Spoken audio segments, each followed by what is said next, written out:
শেষ কথা বলে আমি আমার বক্তব্য শেষ করলাম। আমি ছিলাম ইয়েতে, ওই ট্রেনে যাচ্ছিলাম, পদ্মা ট্রেনের, ঢাকায় যাচ্ছিলাম সম্ভবত। দেখছি রাজশাহী ইউনিভার্সিটির অনেকগুলো ছেলে ওরা ওই করিডোরের মধ্যে সিগারেট টানতেছে।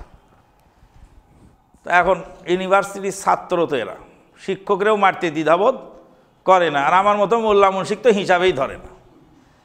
তো এখন ওকে যদি থাপ্পড় মারি, ওকে ধমক দেই বা ওকে বকা দেই, তাহলে আমি টিকতে পারবো না। আমি বাথরুমে যেতে গিয়ে দেখছি সব সিগারেট টানতেছে একযোগে। তো আহা বাবারা, একেবারে দুঃখে কলিজাটা ভরে গেল। আরে সিগারেট টানবে অসচেতন নাগরিক, যারা লেখাপড়া জানে না, আবাগোবা ওরা।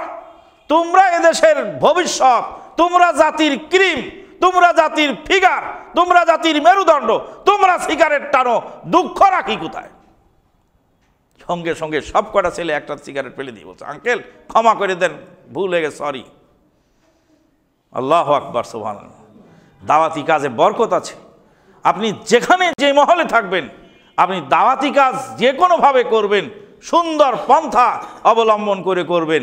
আপনার ভাষার মাধুর্যতা যেন থাকে, আপনার চরিত্রের মাধুর্যতা যেন থাকে, আপনি যেন বিপদ আপদে, বালা মুসিবতে সব জায়গায় যেন এগিয়ে যান। আল্লাহু আকবার। আল্লাহ পাক আপনাকে আমাকে বরকত দান করুন। আল্লাহুম্মা আমিন। ওয়া আখিরু দাওয়ানা আনিল হামদুলিল্লাহ।